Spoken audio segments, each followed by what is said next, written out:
উফ, শয়তান ইঁদুরটাকে একটুর জন্য ধরতে পেলাম না। আর যদি ধরতে পেতাম তাহলে বেশ হতো। তবে পালিয়ে যাবি কোথায় শয়তান ইঁদুর? তোকে তো আমি ধরেই ছাড়বো। উফ বাবা, জোর বাঁচা বেঁচে গেলাম। শয়তান শিয়ালটা যদি আমাকে ধরতে পেতো তাহলে তো আজ আমার রক্ষে ছিল না। জানি না এই শিয়াল আমাকে ধরে নিয়ে কোথায় যেতে চায়। ইঁদুর শিয়ালের হাত থেকে বাঁচতে পেয়ে ভীষণ খুশি হয়। অন্যদিকে শিয়াল ছুটে চলে নতুন শিকারীর উদ্দেশ্যে। কালু, কাঠে পেরেক ঠিকভাবে লাগিয়ে দিও। ঘরটা একদম মজবুত হতে হবে। সামনেই তো বৈশাখ মাস আসছে, ঝড়ে তো ঘরটা উড়ে যেতে পারে।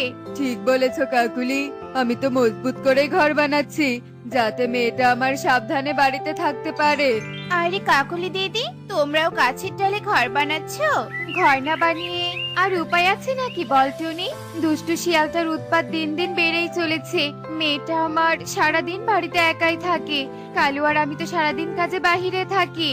ঠিক বলেছো দিদি, আমারও মেয়েটাকে নিয়ে ভীষণ চিন্তা হয়। আমার মেয়েটাও তো সারাদিন একা একাই বাড়িতে থাকে। আমার কাছে তো কোনো টাকাও নেই যে ঘরটা নতুন করে বানাবো। চিন্তা করিস না টুনি, তোর কাছে যদি টাকা না থাকে তাহলে আমাদের কাছে টাকা ধার নিতে পারিস। তবু এভাবে মাটির উপর ঘর বানাস না। আচ্ছা ঠিক আছে দিদি, দরকার পড়লে টাকা ধার নিতে হবে। দুষ্টু শিয়াল তো গাছে উঠতে পারে না। শিয়ালের ভয়ে পাখিরা তাদের ঘরবাড়ি মাটির উপর থেকে গাছের ডালে তুলে নেয়, যাতে শিয়াল আর ছানাদের ধরতে না পারে। এভাবেই দিন কাটতে থাকে। মা, মা, আমাকে বাঁচাও মা, আমাকে বাঁচাও। আমাকে যে দুষ্টু শিয়াল ধরে নিয়ে যাচ্ছে মা।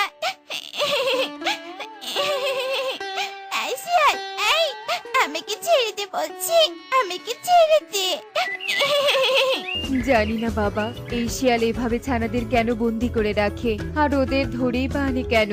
তবে এই শিয়াল ভীষণ অন্যায় করছে। আমি তো হাঁটতেও পারি না, আবার এদিকে তো কেউ আসে না। আমি কাকে বলবো শিয়ালের দুষ্টুমুর কথা? কলাপাতার ঘর শিয়ালের এসব কর্মকাণ্ডের কথা কাউকে বলতে না পেরে চোখের পানি ফেলতে থাকে। উফ বাবা, আজকাল পাখিগুলো যা চালাক হয়ে গেছে না। সবাই তো গাছের ডালে বাড়ি বানিয়েছে, এখন আমি গাছের ডালে উঠবো কি করে? এখন তো মনে হয় বাসায় শুধু ছানাগুলো আছে। এটাই সুযোগ, আমাকে কাজে লাগাতে হবে।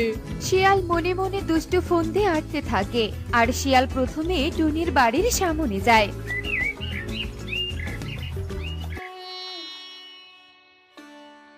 পানি